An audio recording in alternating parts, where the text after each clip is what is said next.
Ethan Cole had never seen a sky so wide before. It stretched across the horizon like a sea of light, painted with streaks of green and violet that shimmered in Velrath's twin suns. He stood at the edge of the alien jungle, his boots sinking slightly into soft moss that glowed faintly with its own energy.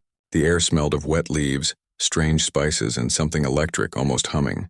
Velrath was alive in ways Earth could never be. Ethan had been sent here as part of the interspecies exchange program. Humans were new to the galactic community, still finding their place among older and stranger civilizations. Most humans were diplomats, scientists, or merchants. Ethan, however, was none of those things. He was an explorer. His job was to learn, to observe, and to adapt. He thought he was ready. What he wasn't ready for was getting lost. The tour guide from the Beastfolk village had warned him not to wander too far. The forests of Velrath were beautiful but dangerous. The trees themselves looked like towers of stone wrapped in vines, their roots curling up like claws.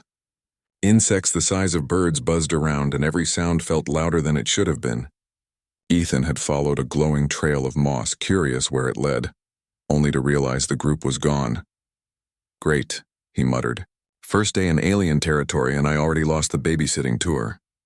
He adjusted the strap of his exploration pack and looked around. His comm device showed no signal. The canopy above blocked most transmissions. He sighed. A rustling sound came from the undergrowth. Ethan froze. He remembered the guide's warning, "Do not disturb the hunters of the forest." The sound grew closer. A shadow leapt from the bushes with incredible speed. Ethan stumbled back, heart racing. Out of the green shadows emerged a figure. Not a beast, not a wild animal, but something in between. She stood taller than him with a strong, athletic build. Her skin was lightly tanned, her hair long and dark, braided with beads and feathers. But what caught his eyes were the ears, long, pointed, furred like those of a wolf, twitching with every sound.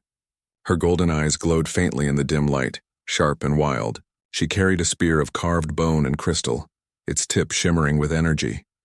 For a moment, Ethan thought she was about to kill him. The beast girl warrior narrowed her eyes, growling softly. "Human," she said in accented common tongue. "Why are you in my territory?"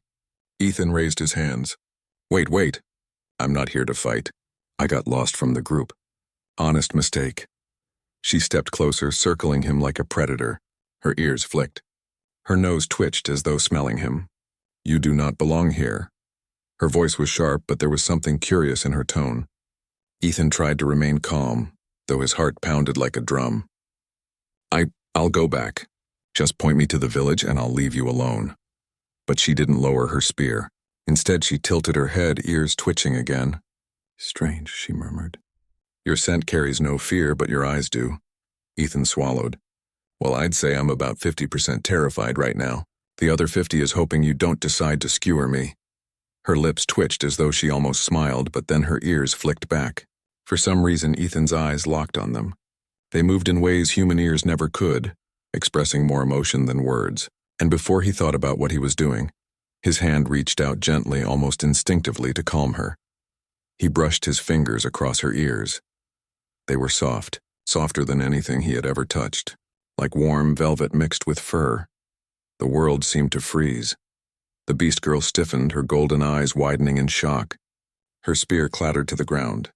Ethan pulled back immediately, realizing what he had done. Sorry.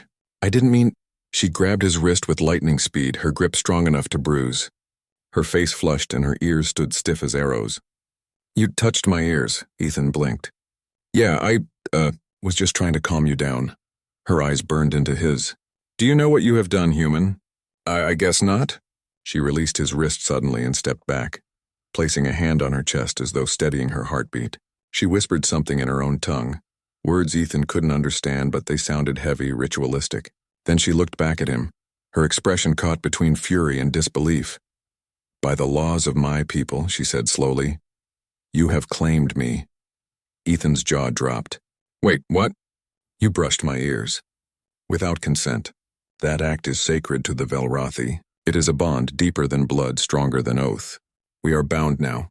For life." Ethan blinked again, convinced he had misheard. "Bound for life? Just because I touched your ears?" She stepped closer, her golden eyes unblinking. "Yes, you are now my bonded partner. Ethan's mind raced. Hold on, this is a huge misunderstanding. I didn't know. Nobody told me. Her ears twitched again, this time in irritation. Ignorance does not break the bond. It is sealed. The clan will recognize it. Ethan staggered back, shaking his head. This can't be real. I mean, where I come from, brushing ears is just, well, weird, but not marriage. Her expression hardened. You insult my people's law? No. No, not insulting, just confused. He rubbed his face. Look, maybe there's some kind of ritual annulment. A cancellation form? Anything? She frowned, tilting her head. You speak strangely, human. But know this, from this moment you are mine and I am yours. Whether you wish it or not. Ethan groaned. Great, just great. First day on Velrath, and I've apparently proposed by accident. The beast girl lifted her spear again, but not to threaten him. She stood tall, proud, her voice ringing like steel. I am Kara, daughter of the Red Fang clan, warrior of the eastern forests. You are now my partner. Do not shame me before my people. Ethan blinked at her introduction. I'm Ethan, just Ethan. From Earth, explorer, lost tourist, and apparently your partner? Kara's ears twitched, and she gave him a firm nod. Then Ethan of Earth, come. We go to the village. The elders will decide what to do with you. Ethan sighed, realizing he had no choice.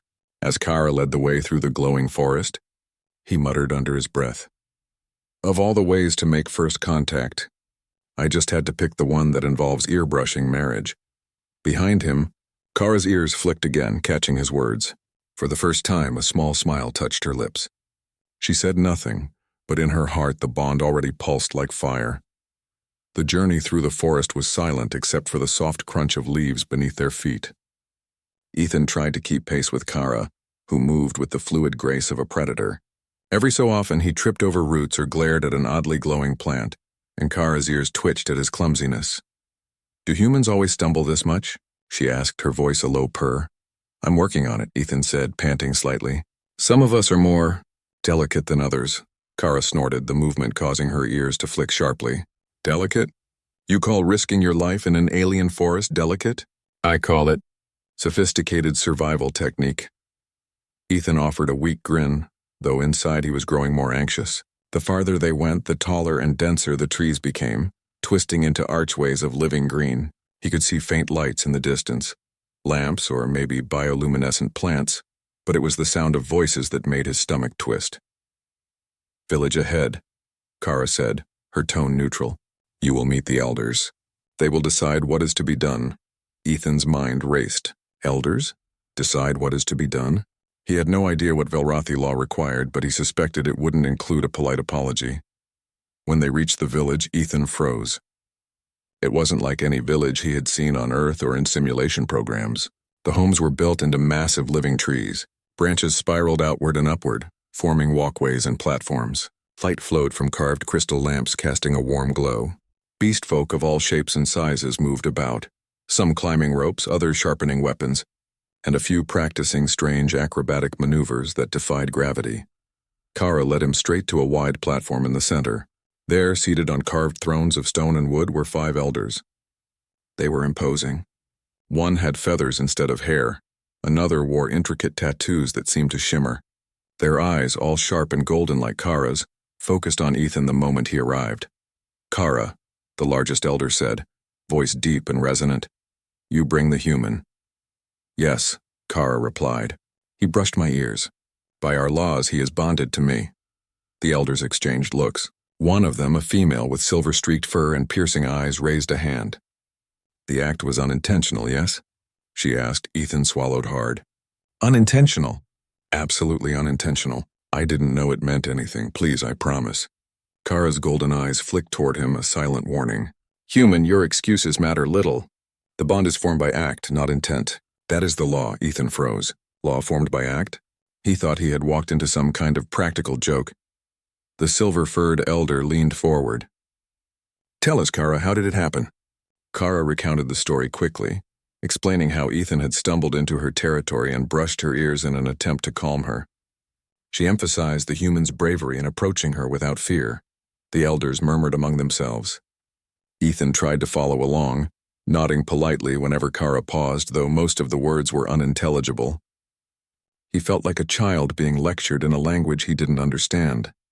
Finally, the eldest spoke. The bond is undeniable. Velrathi law is clear. The human is now bound to Kara, however. He paused, eyeing Ethan. We recognize his inexperience. The bond is here. The sun rose over Velrath in a blaze of gold and green, spilling light across the village and the sprawling jungle beyond. Ethan rubbed his eyes and tried to prepare himself for another day of alien customs, hoping that today would be less life-threatening than yesterday. He had learned 2 things so far. 1, the bond with Kara was real. And 2, being bound meant he had responsibilities he didn't fully understand yet. Kara met him at the edge of the training ground, her golden eyes sharp as ever. Today you begin lessons in the ways of the Velrathi, she said. Hunting, survival, combat, and respect for the forest. You must learn to move as one with this land if you are to be my partner in life and battle. Ethan groaned. Lessons? I can barely survive on Earth in a forest, let alone whatever this is. Kara's ears twitched with amusement. Complaints are noted, human. Excuses are worthless. The first lesson was hunting, not with guns or traps, but with the instincts of the forest. Kara led him through thick undergrowth, teaching him to listen to the whispers of the trees, feel vibrations in the ground, and watch for subtle movements in the air. You humans rely too much on tools, Kara said. Your eyes see, but your body does not feel. Here you must feel the world or it will take you. Ethan tried to follow, focusing hard.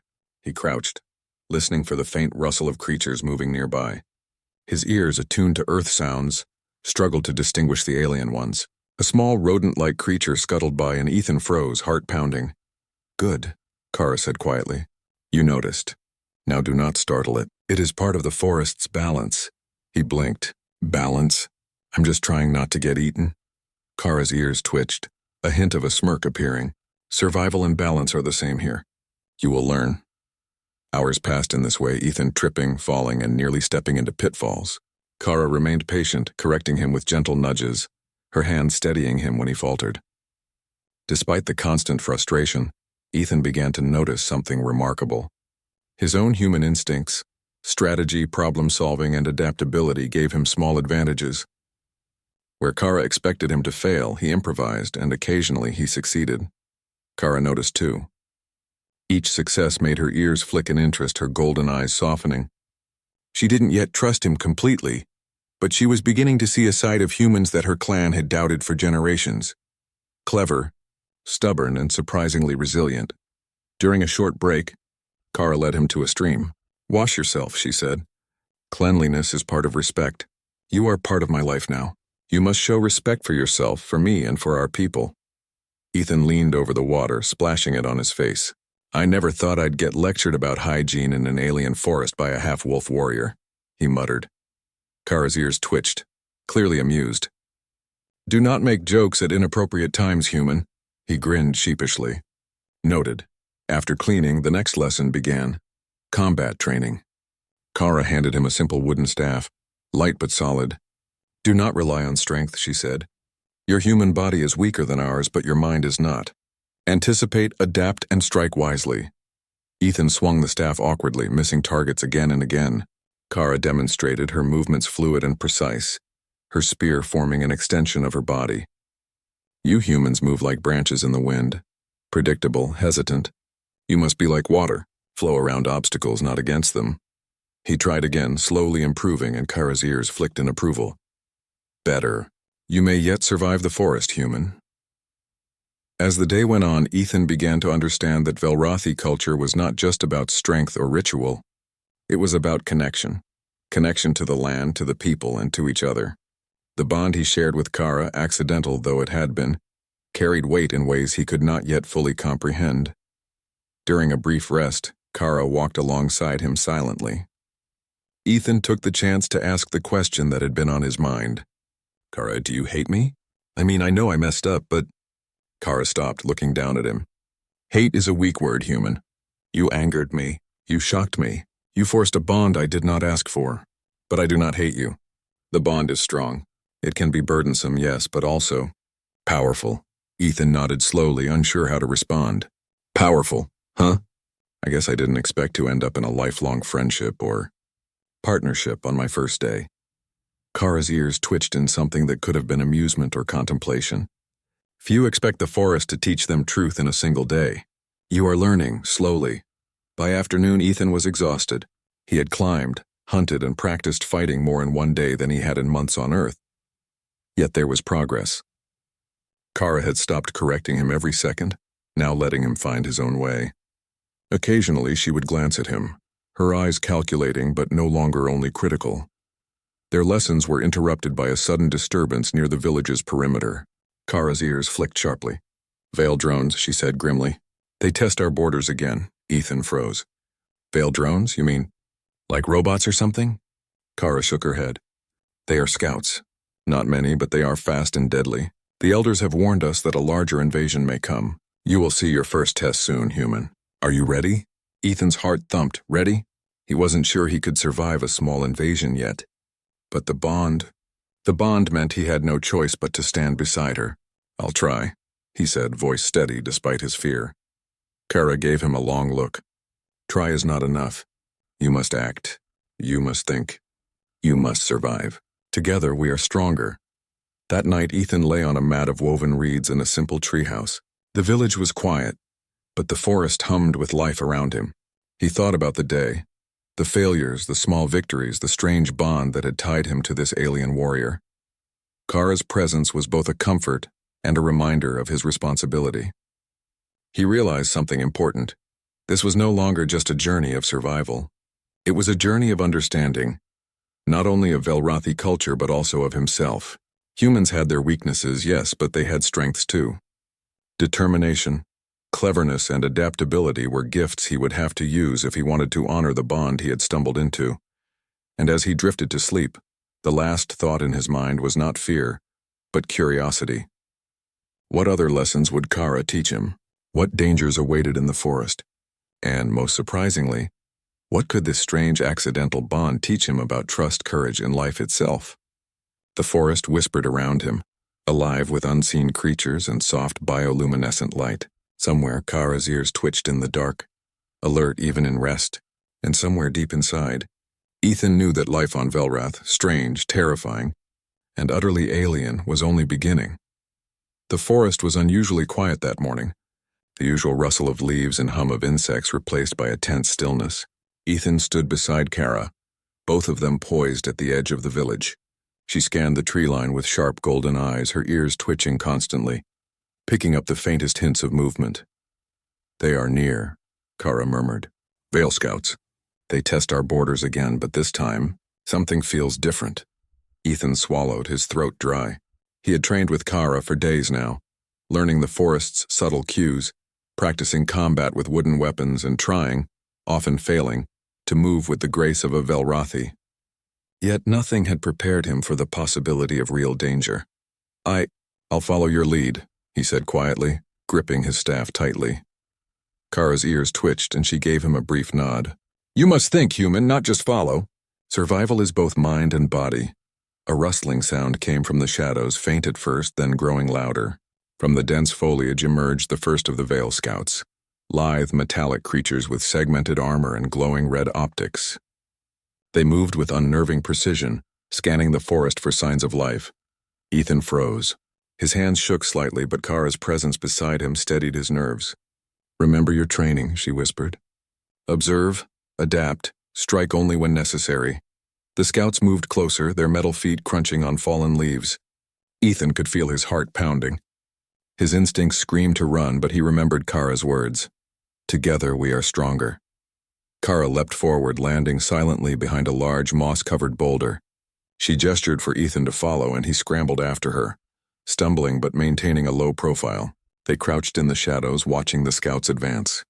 "Do you see their pattern?" Kara asked. Ethan nodded, focusing. "They circle, almost like they're herding something." "Correct," Kara said, eyes narrowing. "They are testing. Not attacking yet. We strike smart, not fast." For the next hour, Ethan and Kara moved through the forest using trees, rocks, and natural cover to stay hidden. Ethan began to notice his own human advantages. While the scouts were precise, they lacked flexibility. He could anticipate their movements, predict their patrol patterns, and plan small distractions. "Good," Kara whispered. "You learn quickly." The first engagement came suddenly. A scout rounded a bend too sharply, nearly spotting them. Kara signaled Ethan with a flick of her ear. He swung a small branch, knocking a loose rock into the scout's path. It stumbled, giving Kara the opportunity to strike, disabling it with a precise, non-lethal blow. Ethan felt a surge of adrenaline. "I did it?" he whispered. Kara's ears twitched with approval. "Yes, but this is only the beginning." They continued through the forest, coordinating silently. Kara's keen senses and Ethan's quick thinking created an effective The morning air in the Velrathi village was crisp, carrying the scents of moss, flowers, and the faint tang of the distant river. Ethan woke with a sense of unease. The previous days had been exhausting but exhilarating, training with Kara, surviving the Vale Scouts, and slowly learning the ways of the forest. Yet now, as the sun climbed higher, a new challenge weighed on him, the choice he had to make. The bond with Kara had begun as an accident, a simple brush of her ears, but it had grown into something far more significant. He could feel it in every interaction, every glance, every shared struggle. He had earned respect, learned survival skills, and discovered parts of himself he hadn't known existed. And yet there remained a question he could not ignore. Did he truly belong here? Or was he still a human out of place in a foreign world? Kara approached silently, her golden eyes sharp as ever. "You are restless, human," she said. Her ears flicked back slightly, a sign he had learned meant concern. Ethan ran a hand through his hair. I've been thinking about the bond. About staying here, about everything." Kara tilted her head. "Speak plainly. What troubles you?" Ethan hesitated. "I didn't ask for this. You didn't ask for this, and yet we are bound. I could leave, return to Earth, and never see this place again.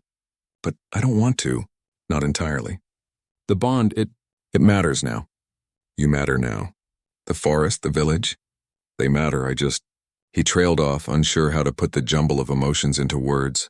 Kara remained silent, listening, her ears flicking attentively. "You fear responsibility," she said softly.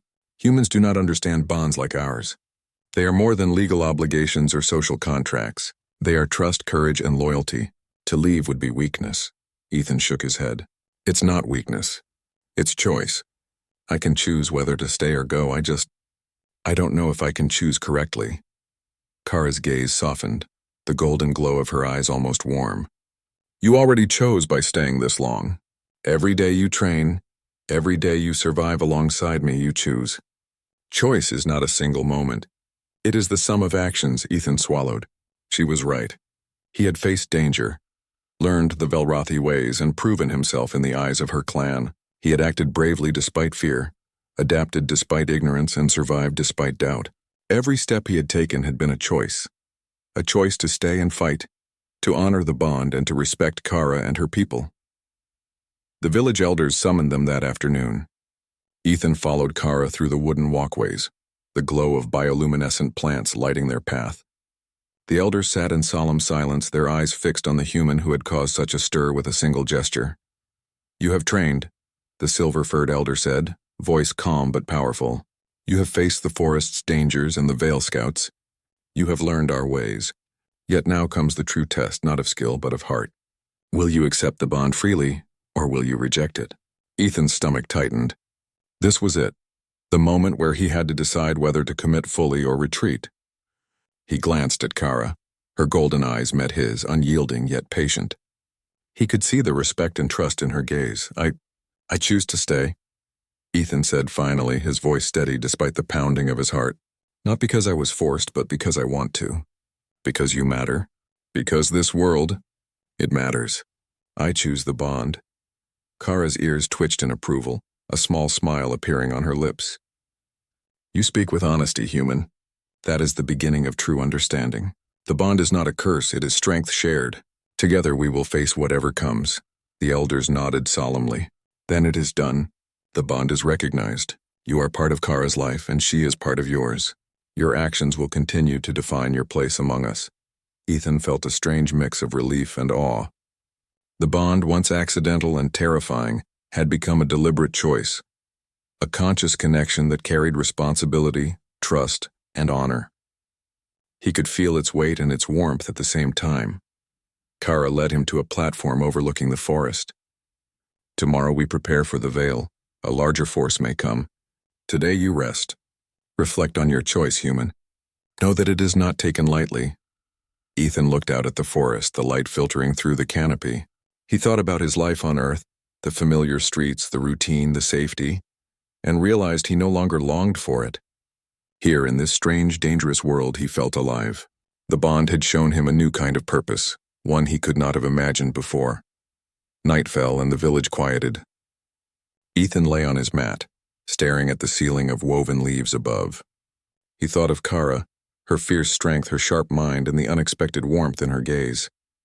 He thought of the bond that had begun with an accidental brush of ears and had grown into something profound. Sleep came slowly, filled with dreams of the forest and the looming threat of the veil. But even in sleep, he felt a strange sense of peace. He had made his choice.